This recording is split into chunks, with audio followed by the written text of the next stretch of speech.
Society. We have an active fellowship, and we support research, publications, and activities with public audiences up and down the United Kingdom. In this room you will see some of our great paintings, including, I should say, a portrait of Henry VIII, a pre-Holbein image, which often goes out to exhibitions. It's been to the National Portrait Gallery in its recent life. We have things on loan to museums and galleries up and down the country where appropriate, because we've been here for 300 years and we have some very significant historic collections.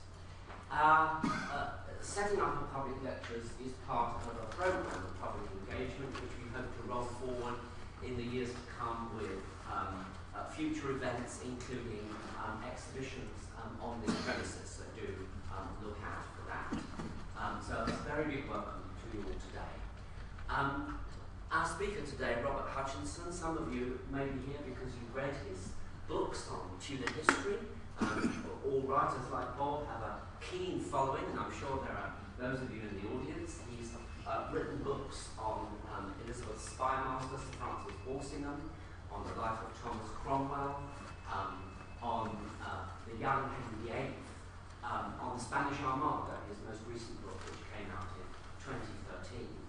But I also know him in another capacity because I had the privilege of reading Bob's PhD for the University of Sussex, where I work full-time as an art historian.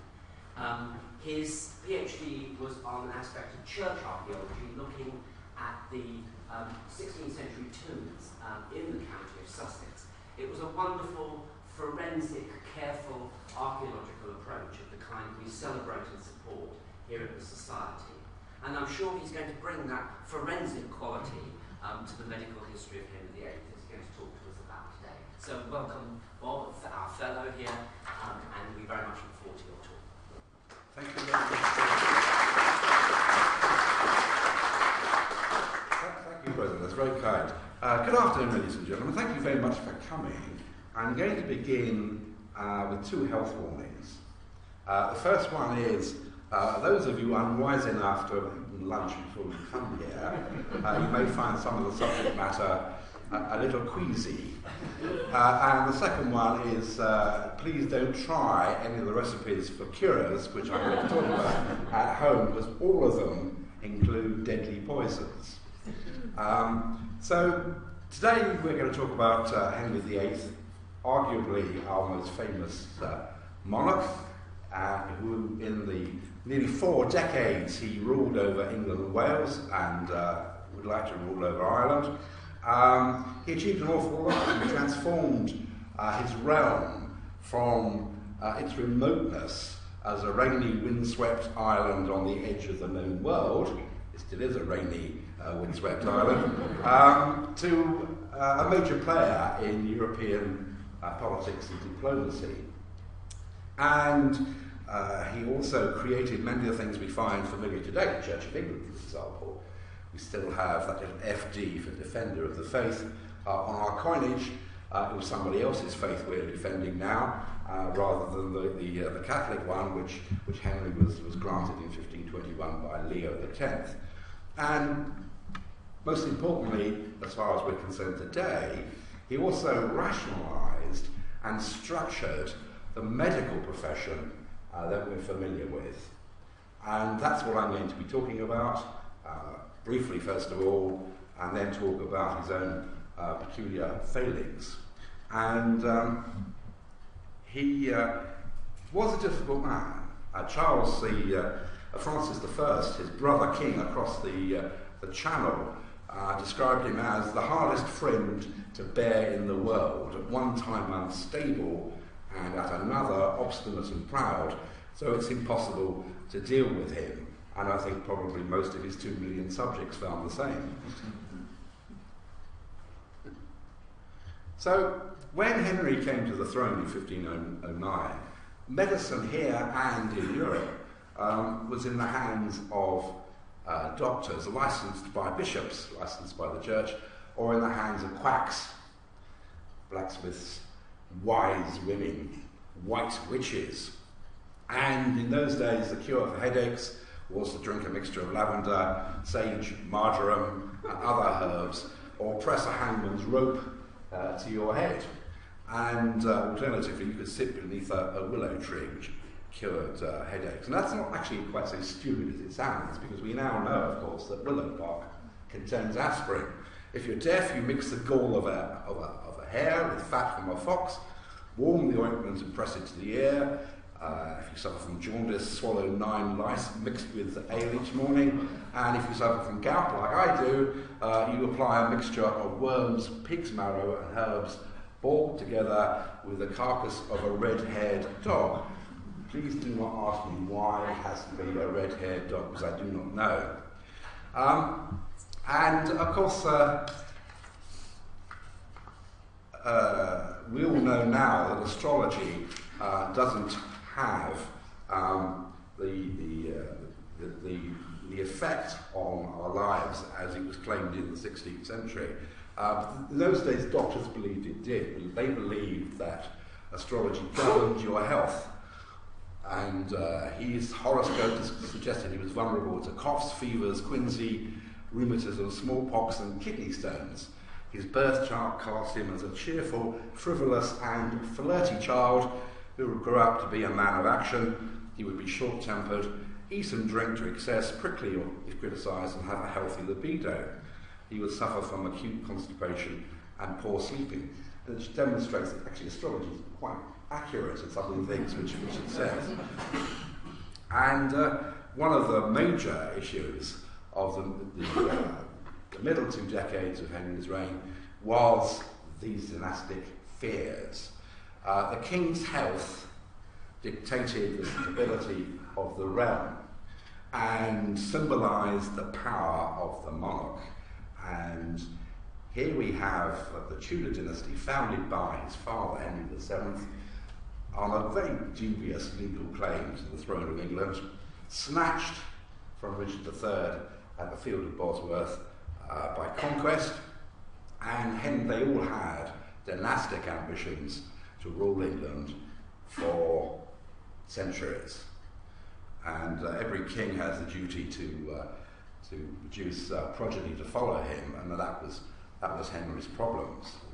And he only had one son, Prince Edward, born in 1537, and no spare heir to allow him to sleep easier at night. So the Tudor dynasty was vulnerable, and this has focused historians' ideas about Henry's ability to father children. Well, of course, he did father children. He fathered an illegitimate son, a legal son, and 2 daughters. There's a belief that poor Catherine of Aragon's tragic natal record of 1 miscarriage, 2 stillbirths, and 3 live births, 2 of whom died very soon after being born, in just a decade, was somehow down to some medical problem of Henry. That he had perhaps a translocation of his chromosomes, which meant that his sperm cells wouldn't have extra, or they didn't have missing genetic materials which can cause miscarriages. 2 years ago, some American bioarchaeologists, which is an interesting term, believed that Henry was Kell positive, which is a very rare blood type, which can cause problems in childbirth with the wife or the partner, and it's also correlated with mental degradation. I think these are 2 clever theories, but in reality it's much simpler than that. In the 16th century they had no idea about hygiene. They had no idea about running water, other than the fact that it did tend to cause you with dysentery. I think it's probably more likely that this sad natal record I was telling you about was probably caused by something quite simple, like a viral infection, listeriosis, and it's possible that this manifests itself as meningitis or pneumonia, which could well be what the 2 live births who later died were suffering from in 1511 and 1513. So Henry has this insecure grasp on the throne of England and Wales, and he became obsessed with medicine. We'll hear how he experimented with medical recipes for ointments and hospitals. He was a man of science. He was a true Renaissance prince. I always feel very sorry for Thomas More being dragged on the leads of Greenwich Palace at night for long discussions with Henry about astronomy, not being able to get back to his warm bed. Henry was interested in mathematics, he was interested in music and in science, and he was interested in medicine. And his hypochondria meant that he always sent ahead, when the court was on a progress, he sent ahead to find out the state of health in the destination, the intended destination. And Windsor and Calais, we know that they did have a small outbreaks of bubonic plague while he was there, while he was planning to come, so they dragged out the sick out of their houses and left them to die in the fields outside the town. So Henry was very ruthless about preserving his good health. And here is his own cure for bubonic plague. A herbal one. I won't read it out to you. Burnet is a herb, feverfew is another herb. Dragons is a resin of a tree. A potel is a pot of four pints of liquid, and he's basically reducing it down into this liquor which you drink before the bubonic swellings appear on the body. And this is in a letter he sent to his secretary, Sir Brian Tuke, in 1517. And he had his own plaster, the grey plaster, for curing inflammations, for ceasing pain in the body, and for curing wounds. And this particular manuscript in the British Library, in the King's Library, has about 100 recipes for ointments and balms and poultices, which Henry developed himself. And for this one, for the grey plaster, he's got stoneless raisins, linseed vinegar, rose water, long garden worms, red lead, which causes deadly poison, honeysuckle, suet of hens, and fat from the thigh bone of calves. I didn't think you would live to actually see whether it cured your wounds on your skin. One of the other problems which ironically England suffered from was the English sweating sickness, which was almost certainly brought into England by the French mercenaries who accompanied Henry VII to fight the Battle of Bosworth. And we had regular epidemics before it suddenly died out in the early 1550s. And we now know it was a form of viral pneumonia, causing headaches, muscular pain, copious sweating, and laboured breathing, and you could be dead within 12 to 24 hours of first contracting the disease. Ironically, it only tended to attack young, rich males in towns. So it's probably the original yuppie sickness. Anne Boleyn and Thomas Wellesley went down with sweating sickness, but both recovered in the 1528 outbreak. Poor Thomas Cromwell's wife and daughter died from it in the same outbreak. Tuberculosis was a real killer. It killed Henry VII, probably killed his Henry's elder brother, Prince Arthur. Henry Fitzroy, Henry's bastard son, Edward VI, in 1553, probably died from tuberculosis, coupled with measles and the administrations of a wise woman for 14 days.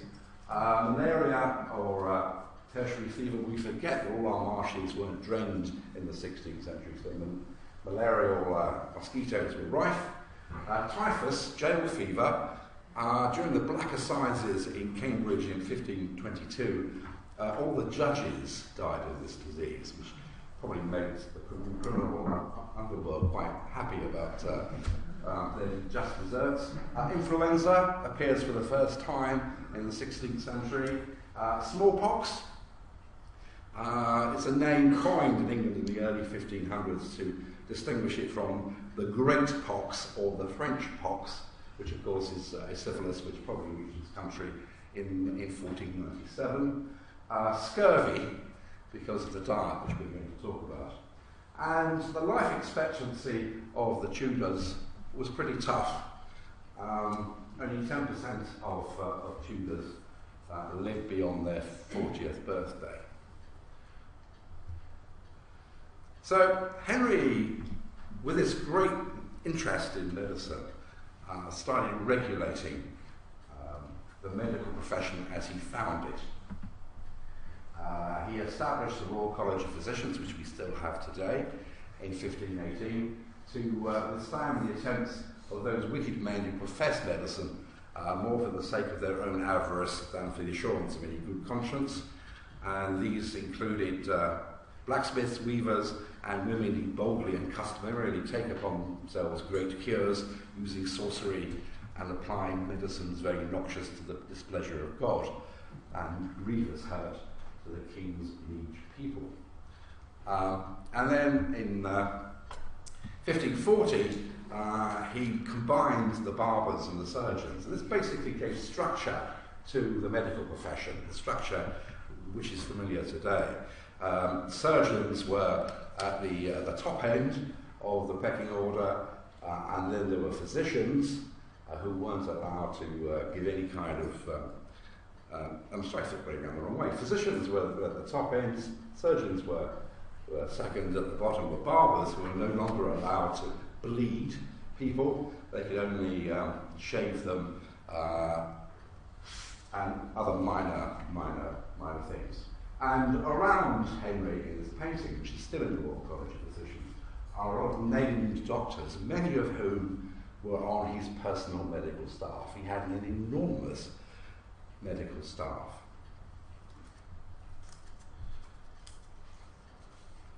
So, medical theory and practice was based in the 16th century on the beliefs of a Greek doctor in the Roman period. And they believed, as I said right at the outset, that the astrological signs influence one's health and also the choice of medical treatment. And there were four humours they believed affected the body. Blood, phlegm, black bile, which equated to melancholy, and yellow bile. And redheads, like Henry Tudor, Henry VIII, showed a predominance of yellow bile, providing them with fiery humour and a vicious temper. Certainly, fiery humour and a vicious temper was part of the Tudor genes, and it carried on all the way through Henry's dysfunctional heirs throughout the rest of the 16th century. And this bodily balance could be restored by liquids. You could sweat your patient, you could encourage them to pass water, and you could let their blood, relieve them of some blood. And some doctors recommended lusty singing by patients to aid recovery. So the sick room must have been quite a noisy place in the Tudor period. And here we have a 16th century picture. The lady on the left is having her blood let. I think the gentleman on the right hasn't got long to be with us. And here is the places where you actually take blood. Poor Catherine of Aragon, before she married Henry, she was terribly anemic. We have records of her doctors, her surgeons, trying to find some blood in her body which they could take. And they were basically stabbing her in her wrists and arms and ankles, and not a trace of blood could they find anywhere in her body. So you have the 16th century drawing shows the point of bloodletting. They used to take between 8 and 10 fluid ounces each time in one of these bowls, either with a scalpel or you could use leeches. Now leeches only feed once a year, so they became very expensive, and only the rich actually employed them. And after they fed, they looked like that. I did a programme for the History Channel on the medical condition of Henry VIII, and I persuaded the executive producer to demonstrate to the viewers what it was like to have blood taken from you from a leech. He didn't stop bleeding for 2 days afterwards and moaned continuously about his ill luck. That's because the leeches have an anticoagulant. And here is the deathbed of Henry VII, drawn by the Garter Principal of Arms, who understandably puts all the coats of arms of all the people. So at the top here is Bishop Fox, who's the chief minister, and here's one of the gentlemen of the bedchamber closing the Queen's eyes. And here are his physicians. And I'd like to just have a look at what they're holding, these long-necked vases. And they're called Jordans. And this was an important method of, they were involved in an important method of determining what was wrong with your patient in the 16th century. Can you guess what they were used for, I wonder? Well, this is a chart which would help the doctor arrive at a diagnosis. And it demonstrates the colour and consistency of urine. So the doctor would be looking for colour, for smell, and they would also taste urine as well. And not surprisingly, in 1555, the Royal College of Physicians prohibited its members from giving medical advice after inspection of the urine alone, as that, they said, was the custom of charlatans. Other treatments in the 16th century, for constipation, you used a pig's bladder attached to a greased copper tube, and then pour in a weak solution of salt and infused herbs or rhubarb to be retained for 1 or 2 hours. I don't like the sound of that greased copper tube. Handling cow's milk was used to treat hemorrhoids. If you think of yourself riding around the countryside wearing armour in the saddle in all weathers, it's not surprising that hemorrhoids was probably quite a common problem in the 16th century. Wounds were cleaned with honey and turpentine. Amputations had to be done without anaesthetic, of course, very quickly, otherwise the patient died of shock. And an operation to cut off a leg probably took about 10 minutes in total. The surgeon would be rewarded for his speed. And the treatment of humours or skin ulcers was based on the principle of counter-irritation, draining them through a chronic inflammatory reaction. Dysentery, which we mentioned about water being a major source of infection, so people drank ale and beer. The English army never drank water, it only ever drank beer and refused to march unless it had ale. You had to drink blackberry juice to sort of cleanse you. Now, we're going to have a look now at Henry's medical history. One of the problems we have, of course, looking at Henry's medical condition is medical science didn't exist as we know it in the 16th century, so they don't really know what to look for, or indeed what it could be. And secondly, you're dealing with the description of the symptoms by courtiers who are untrained in what medical knowledge there was, pretty sycophantic as well. They tend to gloss over nasty things, or gossipy ambassadors who are anxious for things to be really bad, so they've got something useful to report back to their monarchs. Henry's medical team have left no records, unlike Francis I of France, where we have in painful and graphic detail descriptions of his treatment for syphilis left by his medical team. In England, we just have this anecdotal evidence. So it is difficult to fit together a medical history for Henry VIII. But it was a busy one. In 1513, 4 years after he came to the throne, athletic, sort of all-champion jouster, he was the sort of the equivalent of David Beckham of his day, very fit, very active. He went down with smallpox, and his doctors despaired of his life. But, according to the Venetian ambassador, he's risen from his bed fierce against France. That's mainly because the Venetian ambassador was trying to persuade him to invade France. Henry had a bout of malaria in 1521, and in 3 years later he was injured in a jousting accident involving tilting against his great friend Charles Brandon. He rode with typical Tudor bravado into the lists with his visor up, and Brandon's spear caught him just above the brow line. It could have snapped his neck. If you imagine two horses racing against each other down the lists with a combined speed of 40 miles an hour, a sudden stop when a lance hits you, particularly on the head, can easily break the neck. But of course Henry, although badly bruised, insisted on running 6 more times that day, but he suffered migraines for years afterwards. He almost drowns in 1525 when he falls into a ditch when his stave breaks, and a footman who made his fortune that day saved him from drowning. Henry hurts his foot playing tennis at Westminster, and he has to wear a black slipper to ease the pain. And it became the fashion at the court afterwards for all the men to wear black slippers. That's just how sycophantic his court was.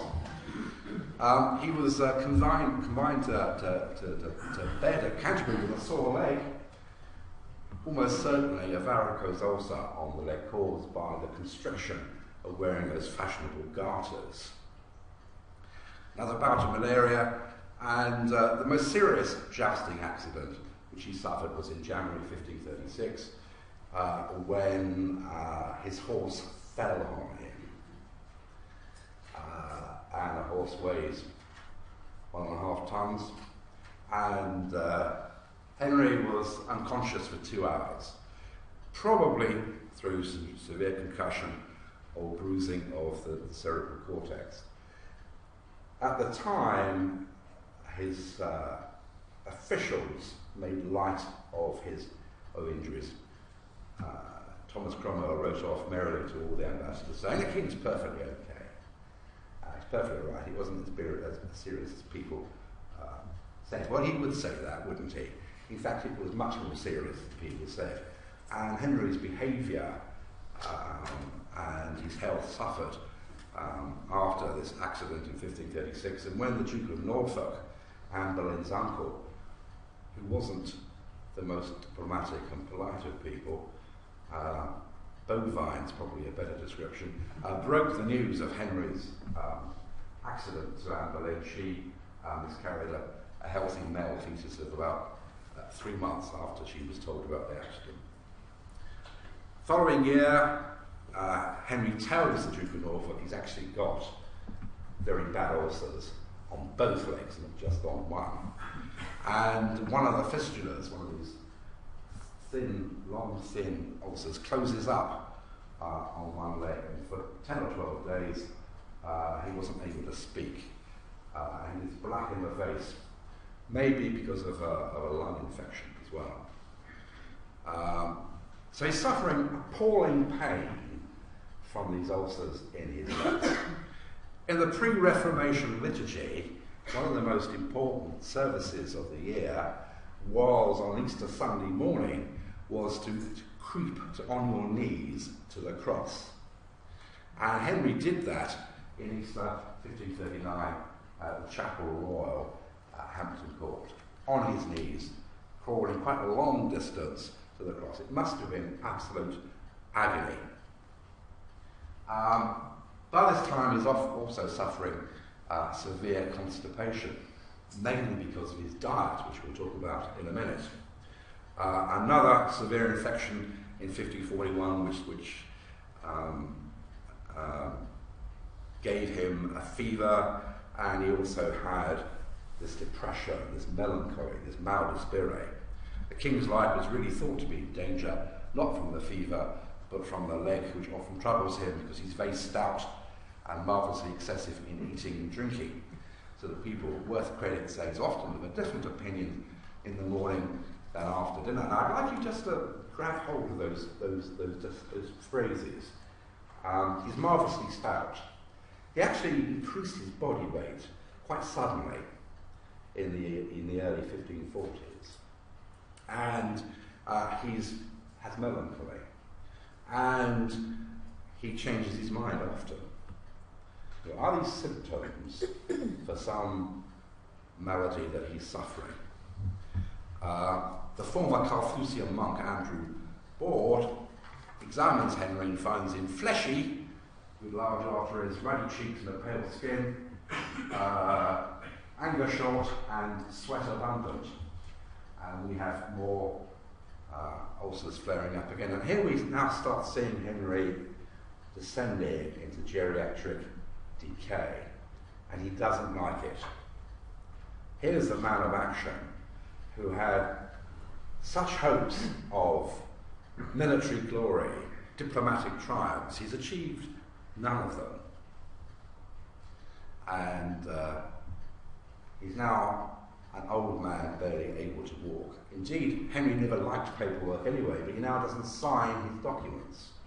They're signed by a dry stamp. It's a wooden block with a facsimile of his signature carved on it, pressed on the document, and the clerk of the dry stamp fills in the ink into the imprints.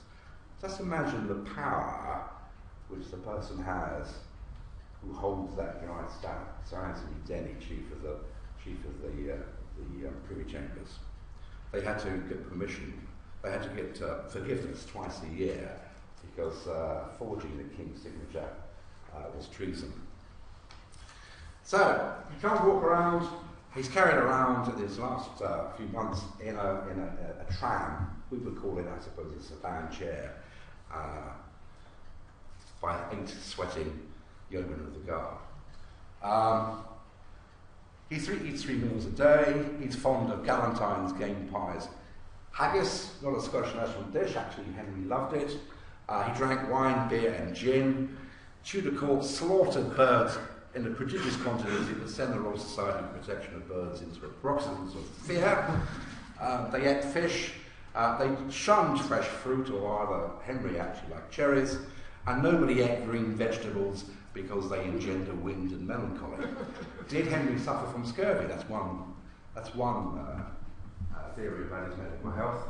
And here's an account of him being treated for chronic constipation. Don't forget that curved copper tube of the pig's bladder. Poor old Henry's going through this and had a very fair siege, his doctors reported, and is comfortable for the rest of the night, although he has a little soreness in the body. And this is what he would have sat on. This is the close stool. The gentleman of the stool had very intimate relationships with Henry. This is a slightly later one, but it's the same kind of design. So, did Henry have syphilis? What was the matter with the old ogre? I think syphilis is one of these things which everybody's taught in schools, and it's completely wrong. I don't think Henry had syphilis at all. It's based on these ulcers on his legs. Gumata, the marks of tertiary syphilis, aren't normally found on legs. There's no sign of syphilis in his children.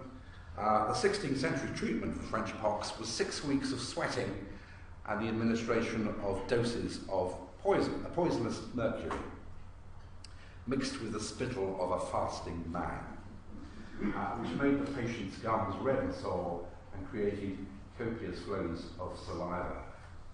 Throughout Henry's reign, there is no 6 weeks absence from public view.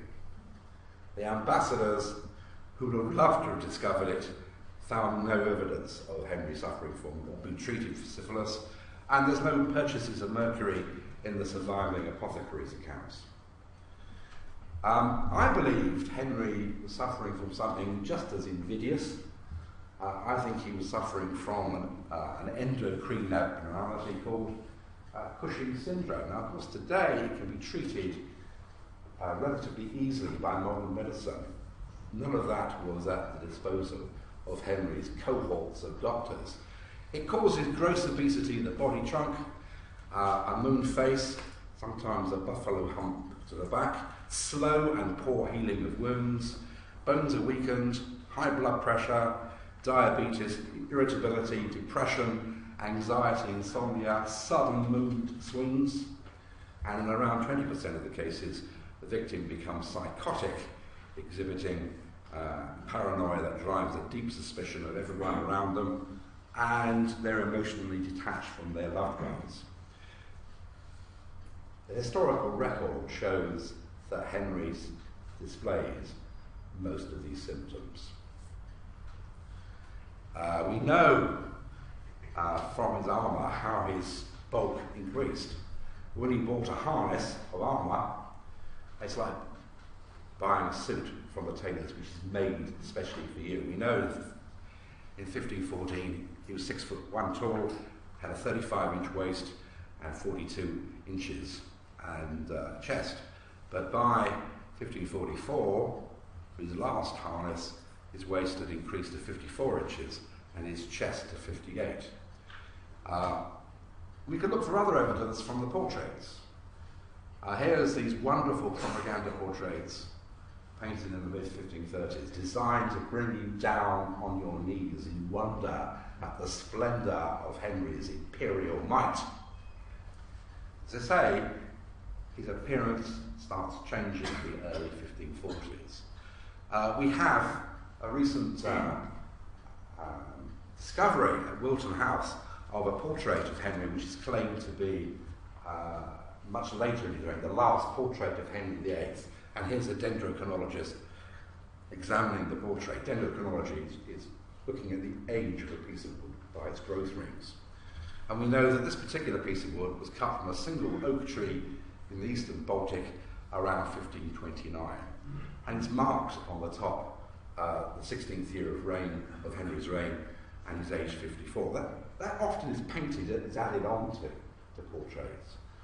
I think this is not the last portrait of Henry VIII. I think this comes after the Holbein sequence, maybe about 1540, just by his appearance. I'm not an art historian, as Morris would be the first to acknowledge that I'm not an art historian, just looking at the evidence of what the artist has seen. Later on, we see that geriatric decay coming along. Here's Henry. There's two portraits of Henry with a staff to help him walk. And then the final ones show him, and this one is allegedly 1548, done after Henry's death. I think it's probably, engraved later than that, but we can see just an idea of what Henry had declined to. And if you look at the Psalter, which was painted in 1540, of the Psalms of David for Henry, here is Henry playing his harp in his privy chamber, maybe just a suggestion of hump there. This is his jester, Will Summers. Ladies and gentlemen, there is an entire public lecture waiting to be given about Will Summers, because he was the only man who could pull the king's legs and live to tell the tale. He was the most astonishing person in Tudor history. All Henry's dysfunctional children loved him. He fought games with Edward in Christmas 1548 wearing cardboard armour. So we've talked about Henry's symptoms, I think probably at his death he weighed 28 stone. So I'm just under 6 foot, and that's twice my bulk. And those other symptoms, the ones changing his personality, changing his mind, isolating himself from those who are close to him or those he loved. In November 1545, the conservative faction at Henry's court wanted to arrest Cranmer for heresy. Henry signed the arrest warrant, but tipped off Cranmer it was going to happen at 11 o'clock the previous night. When the ambush came at the Privy Council the next day, Henry said, "Don't touch this man, he is my friend." It's a dramatic change of mind. And the same came for his queen, the sixth Queen, Catherine Parr. The odious Stephen Gardiner, the Bishop of Winchester, wanted to get rid of her because she was a religious reformer, and Henry signed the arrest warrant, and when the Lord Chancellor came to arrest her, he boxed him round the ears and told him to go away. So the end of Henry is something like a Greek tragedy. The amount of medicines which the apothecary is buying go up quite dramatically as the doctors struggle to maintain Henry's health. His last foray into the hunting field is the 7th of December. He suffers a fever at Windsor, and unusually, when he comes to London, Catherine Parr, who is sent to Greenwich, and on the evening of Boxing Day, Henry calls for his will. And there it is. It's contained in a small book still in the National Archives. He wants to be buried in St George's Chapel alongside Jane Seymour, probably the only queen he truly loved. He paid £600 paid in alms, but not to common beggars, and charter chapels and all the other things of a 16th century monarch. Edward's left the crown and all Henry's plate and household stuff, probably worth about £500 million in today's prices, 55 palaces or houses, and all those ships. Catherine Parr gets £3,000 in plate and £10,000 to Mary and Elizabeth for their marriages. But Henry doesn't sign his will. It's signed with a dry stamp. And there's some anomalies here. It's supposed to be signed on the 30th of December, but it includes mention of Thomas Seymour as a Privy Councillor, and he's not admitted to the Privy Council until the 23rd of January. It appears as the last but one item on the register of documents signed with a dry stamp, and an extra strip of parchment has been stuck on.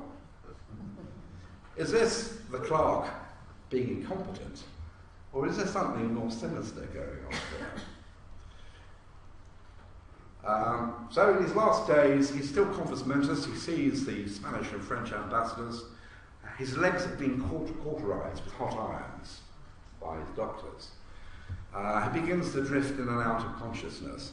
On the mid-morning of the morning of the 27th of January, he receives communion from his confessor and discussed a few matters of state with some councillors. The problem was that doctors couldn't tell him he was dying, because under Thomas Cromwell's Acts, it was treason to predict the king's death. And so, and here is a later painting, admittedly, but here's Henry in his great walnut bed. That night, Sir Anthony Denny came and knelt by his bed and warned that in man's judgment you're not like to live, and exhorted himself to prepare himself for death, brave man. And Henry said he believed the mercy of Christ is able to pardon me all my sins, yea, though they were greater than they be. And Denny asked if he wanted to see anybody. Didn't mention the word priest, and Henry nodded and said, yes, I'd like to see Dr. Cranmer, the Archbishop of Canterbury. And those were his last known words. And shortly afterwards, he lost the power of speech and probably passed into a anemic coma. Now, poor old Cranmer was at Croydon, and it was a freezing cold night. It took him a long time to get up from Croydon on those frozen roads, and didn't get to the Palace of Whitehall until 2 a.m. in the morning. And he climbs up on the great bed and squeezes Henry's hand and says, "Do you die in the faith of Christ?" And he claims that Henry squeezed his hand back. And certainly hailed as such. Henry's had been working for years and years and years on a great dynastic monument in St George's Chapel, Windsor. He had already requisitioned large chunks of Wolsey's, Cardinal Wolsey's tomb, who died in 1529, for his own. But it was unfinished when he died. And in fact, sadly, there's no trace of it at all at Windsor. And it wasn't until the mid-19th century that it was his last resting place in a vault in the choir of St George's Chapel, Windsor, was marked. He lies there with James Seymour and Charles I. Interesting people in the same vault who both believed in the divine right of kings. The last piece of Henry's tomb is not at Windsor at all. It's in St Paul's, because a Ming government after 1805, after Nelson died in Trafalgar, stole the sarcophagus from Henry's tomb in Windsor, which he had earlier stolen from Wolsey, and reused it in St Paul's for the tomb of Viscount Nelson. So it's a case, I suppose, of how mighty are the fallen. And on that unhappy note, I'll be happy to take any questions you may want to ask.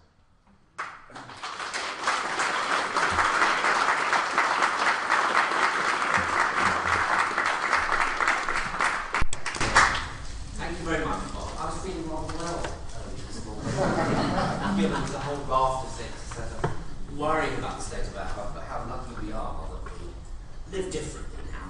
And actually, my 5 vegetables tonight, and but also listen to my horoscope as read out by my mother over the phone. So I read her with equanimity.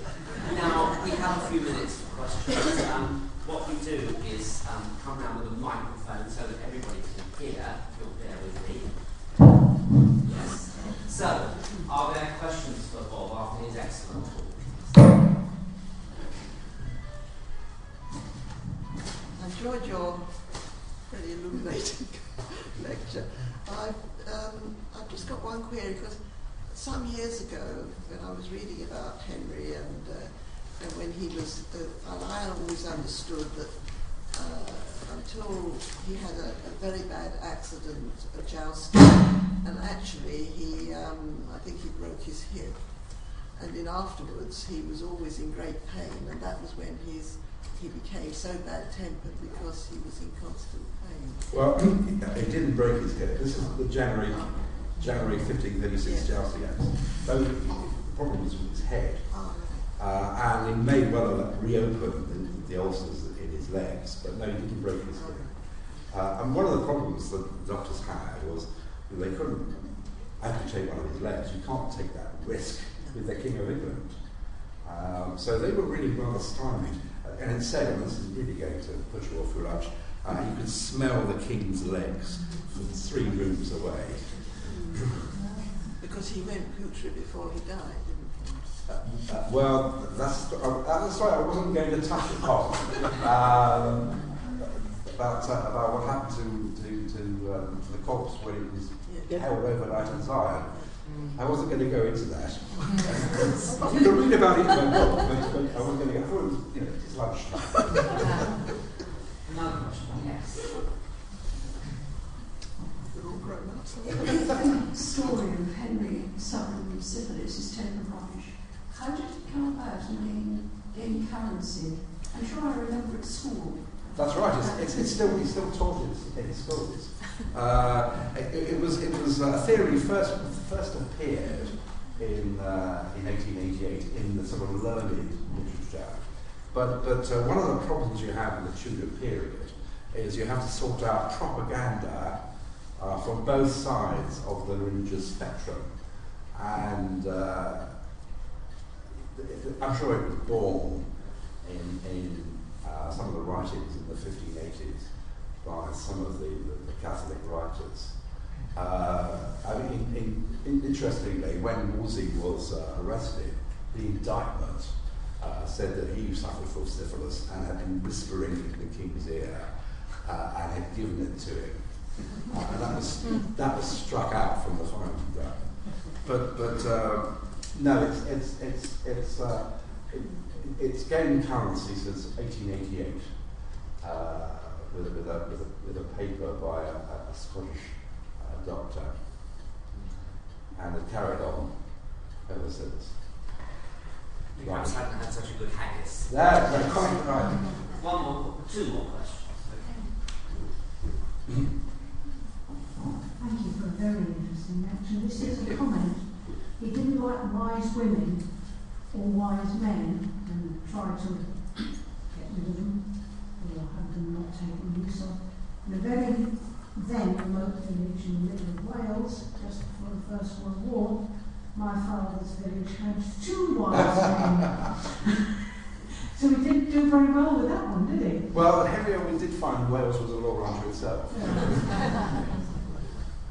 And yes, I'll come. One observation and also a general question. I think I'm right in saying that the Solomonic candle holders, candlesticks, great ones, for Henry's tomb do exist in Ghent Cathedral. Absolutely right. But they were sold presumably at the time of the sale of Charles I. Absolutely. But the general question I wanted to ask is how, given the sort of evidence you've been talking about, how can one be so precise as to distinguish for some of the other deaths that you gave earlier, TB from malaria, from sweating sickness, from influenza? I'd like to know how you or others can be as precise as that when the evidence seems so symptomatic. Very good questions. One of the problems we have is the primary sources which one uses. As I said during the talk, they're not medically trained people, and the medicine which they might have known about is rudimentary in the extreme. We know that Anne Boleyn and Thomas Cromwell and Thomas Wolsey suffered from the sweating sickness because Henry sent his favourite doctor, Sir William Butts, to treat them. So there's details of their symptoms there, which matches sweating sickness. In terms of Edward the Sixth dying from tuberculosis, and Fitzroy dying from tuberculosis, again, it's the account of the symptoms they had. One of the great enjoyable things about writing about medical theories is nobody can ever prove you wrong, and nobody can ever prove you right. And indeed, there's only one way of proving that Henry had Cushing syndrome is to examine his skull. And I know that the vault in St George's will never be opened. So I rest nights assured that I can never be disproved. You mentioned the candlesticks. Yes, they were sold by the Commonwealth at the same time as Henry's great gilt statue, which was going to be lying on top of the tomb, which was sold off to pay the garrison, the wages of the garrison at the council. One last question. It isn't really a question. I just wanted to mention, you showed the leeches earlier, and several hospitals are going back to using them now. They certainly use them at the John Radcliffe. In the, absolutely, yes. In the plastic surgery unit. One of the rather worrying things was when I wrote this book, which was all about Henry's medical problems, I did actually consult a friendly GP who's now emigrated to Tasmania, probably because of in fact I thanked her in the book. And she kept saying to me, "Oh, we still do that. Oh, we still do that. We still do that." And I thought, I don't think I quite like the way that science has progressed. very much, Paul, for that and for your answers to our questions. Thank you very much. You've given up your lunch hour, maybe not had lunch yet, to come and hear Bob's talk today. You will all have seen this list of our future public lectures, which cover the range of interests that we have here in the society across architectural history, on the community of archaeology in London. Archaeology is one of our great strengths here at the Society, and historical dress. So we'd like to welcome you to all of those, but equally, you will see on the 3rd of March a lecture on Rossetti and Elizabeth Sickle, and that reminds me to remind you that one of the Society's other tasks is to care for and look after and open to the public Kelmscott Manor on the borders of Gloucestershire and Oxfordshire, the summer home of William Morris. If you haven't been, do go and visit it. It's open in the usual summer season from April till October. So we'd like to welcome you there as well as visitors to our other site. Thank you so much for coming today, and we hope to see you again.